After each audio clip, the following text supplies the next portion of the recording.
खलनायक एक प्रेमकथा.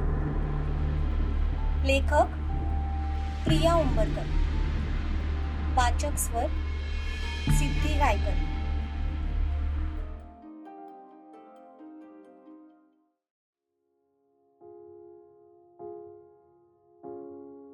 सर, तुम्ही कॉफी घेणार? कॉफी नाही, चहा चालेल. तशी तिच्या चेहऱ्यावर भली मोठी स्माईल आली. ती स्वतः चाय लवर होती, पण इतका श्रीमंत माणूस म्हटल्यावर त्याला नक्कीच कॉफीचं वेड असेल असं तिला वाटलं.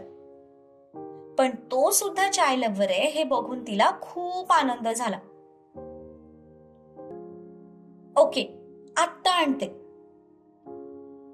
नको, मी बनवतो. सर, प्लीज, मी बनवते ना, आणि यावेळी मी काहीच गडबड करणार नाही. I promise. ती त्याच्या मागे मागे जात होती, पण त्याने तोपर्यंत चहाचं पातेलं आणि चहा साखरेचा डबा दोन्हीही काढून किचन ओट्यावर ठेवलं.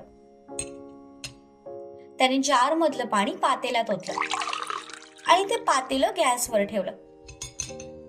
ती मात्र आश्चर्याने त्याच्याकडे बघत होती, कारण तो अगदी सराईतपणे सगळं करत होता.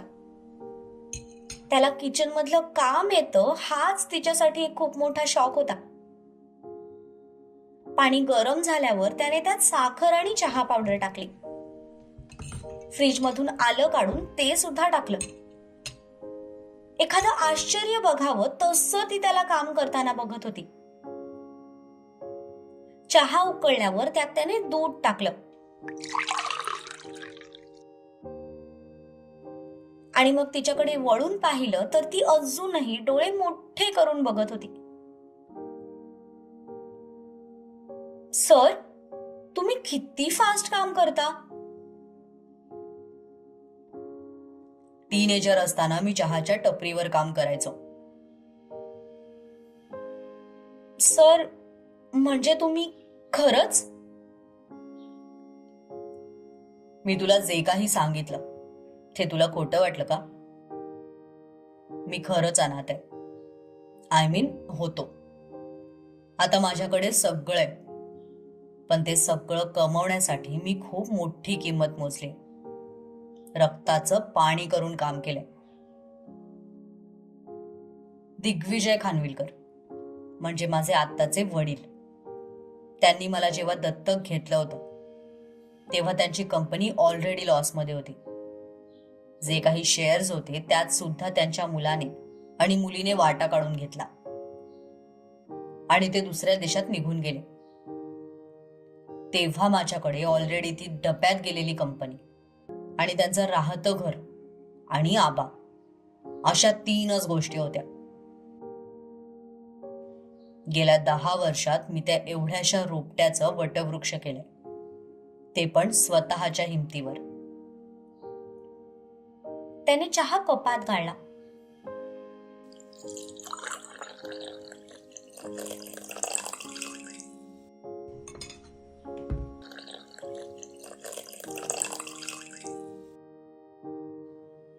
पण हे सगळं ऐकून ती मात्र शॉक झाली,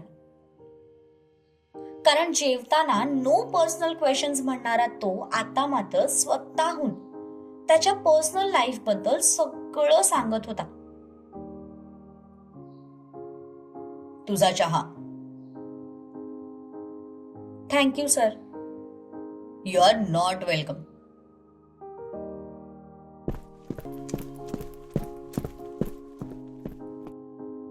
तो तिला क्रॉस करून निघून गेला. तशी ती गोंधळली. त्याचं वागणं थोडं विचित्र होतं. तो नॉर्मल लोकांसारखा नाहीये हे तिला पदोपदी जाणवायचं.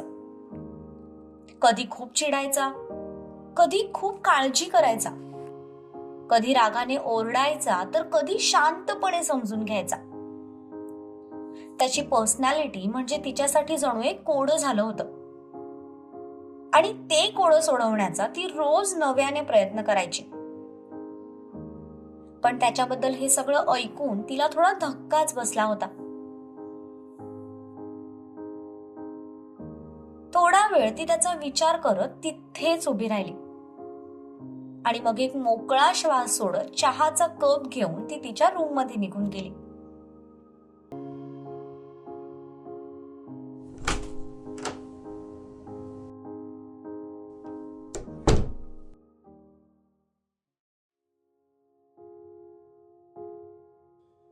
इकडे तो पण त्याच्या रूम मध्ये आला.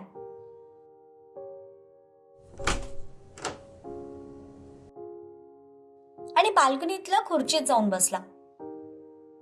त्याने चहाचा एक सीप घेतला आणि तसंच खुर्चीवर मागे डोकं टेकवलं. आजपर्यंत मी आबा सोडून कधीही कोणालाही माझ्या भूतकाळाबद्दल काहीच सांगितलं नाही. मग आज मी हिला का सांगितलं? तिने तर काही विचारलं पण नव्हतं. मग तरीही मी का सांगितलं? आय थिंक समर बरोबर बोलतोय. आजकाल मी तिचा जरा जास्तच विचार करायला लागलोय. आणि मुळात मी इथे रोज का येतोय? एक काम करतो, इथली सिक्युरिटी वाढवतो, म्हणजे मला इथे रोज यायची गरजच पडणार नाही. त्याने उरलेला चहा पिऊन घेतला आणि पुन्हा त्याच्या कामाला बिलगला.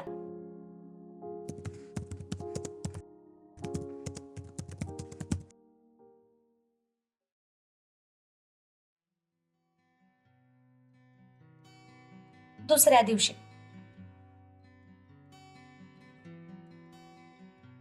रात्री झोपायला उशीर झाल्यामुळे सकाळी तपस्याला उठायलाही उशीर झाला. तिने घड्याळात पाहिलं तर 9 वाजून गेले होते. ते बघून तिने स्वतःच्याच डोक्याला हात लावून घेतला. ती घाईघाईने बेडवरून खाली उतरली आणि लगेच बाथरूम मध्ये शिरली.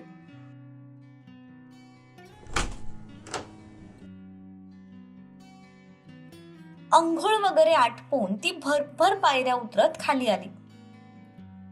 तिला त्याच्यासाठी नाश्ता बनवायचा होता. आज तिने मनाशी पक्क ठरवलं होतं की काहीच गडबड करायची नाही. पण पायऱ्या उतरत असताना अचानक तिला क्लिक झालं की त्यालाच विचारावं, नाश्त्याला काय बनवू. हा विचार मनात येताच ती पुन्हा वर निघाली. त्याच्या रूम जवळ आली. तिने 2दा दारावर नॉक केलं.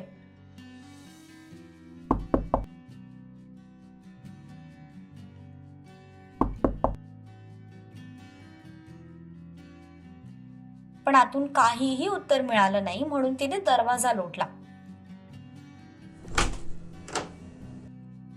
पण आतमध्ये कोणीही नव्हतं. बाथरूम पण मोकळंच होतं. कुठे गेले हे? एवढा वेळ वर्कआउट करणं तर शक्यच नाही. ऑफिससाठी निघून गेले की काय?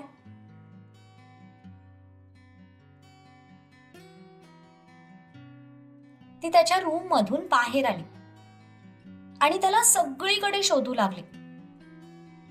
पण तो बंगला इतका मोठा होता की तिचा अर्धा तास त्याला शोधण्यातच निघून गेला. पण तरीही तो तिला सापडला नाही. शेवटी ती थकून हॉलमधल्या सोफ्यावर येऊन बसली. तेव्हा तिचं लक्ष तिथल्या टेबलवर ठेवलेल्या कागदाकडे गेलं. तिने कपाळावर आठ्या पाडत त्यावरचा फ्लॉवर पॉट बाजूला सरकवला आणि तो कागद हातात घेतला.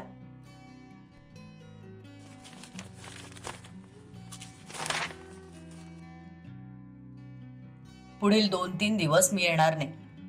बंगल्याची नीट काळजी घेशील. आणि मी जरी तिथे येणार नसलो तरी माझी नजर तिथेच असणार आहे. त्यामुळे काहीही तोडफोड करायचा किंवा काहीही उद्योग करायचा विचारही करू नकोस. सर जरा मला जास्तच ओळखायला लागलेत वाटतं. पण ते 2-3 दिवस येणार नाही. हे जसं तिला आठवलं तसं पुन्हा एकदा तिचा तो हसरा चेहरा निर्विकार झाला. तिने तो कागद घडी करून खिशात टाकला आणि स्वतःसाठी चहा बनवायला किचन मध्ये निघून गेली. आता तर तिचा नाश्ता करायचा सुद्धा मूड राहिला नव्हता. तिने चहा सोबत ब्रेड खाल्ले आणि मग ती बाहेर गार्डन मध्ये आली.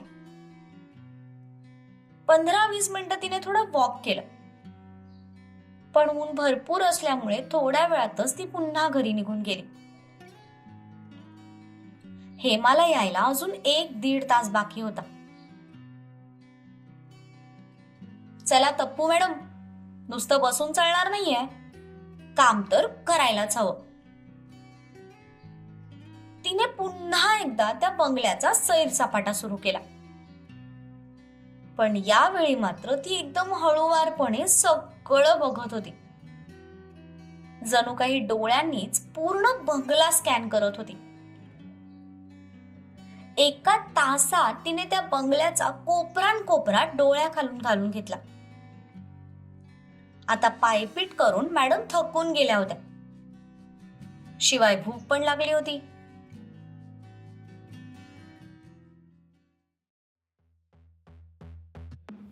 इकडे सम्राट सकाळी लवकरच उठून ऑफिस मध्ये आला होता. तरीही त्याला पोहोचायला 9 वाजून गेले होते. 9:30 वाजता त्याची एक मीटिंग होती. त्याने ती मीटिंग अटेंड केली आणि मग रिलॅक्स त्याच्या केबिन मध्ये येऊन बसला.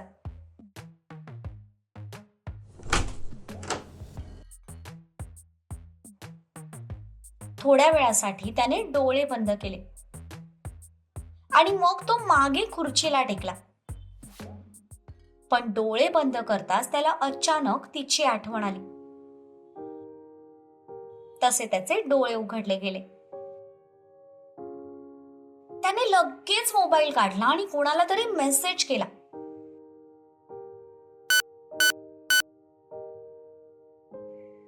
पुढच्या 5च मिनिटात त्याला रिप्लाय मिळाला.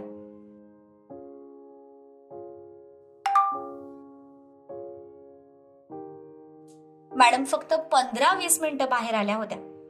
नंतर पुन्हा आत निघून गेल्या. आतमध्ये काय करतायत आय डोंट नो. नक्कीच काहीतरी उद्योग करत असेल. शांत बसणं तिच्या स्वभावातच नाहीये. त्याने लगेच स्वतःचा लॅपटॉप ऑन केला. काही वेळातच त्याच्या समोर बंगल्याचं सीसीटीव्ही फुटेज ऑन झालं, ज्यामध्ये ती पूर्ण बंगला फिरताना दिसत होती. मॅडमने सकाळच्या नोटला जरा जास्त सिरियसली घेतलेलं दिसतंय. केअरटेकर मॅडम बंगल्याची पाहणी करतायत. Good, very good. त्याने लॅपटॉप बंद केला.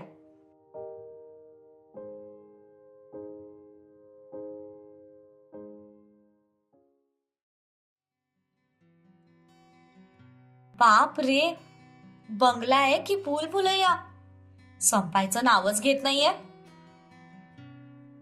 आता चालून चालून मॅडम खरंच खूप थकल्या होत्या. शेवटी फिरून फिरून ती पुन्हा खाली आली. किचन मधून तिने एक पाण्याची बॉटल घेतली आणि हॉलमधल्या सोफ्यावर येऊन बसली. तहान लागल्यामुळे तिने घटाघटा ती अर्धी बॉटल संपवली.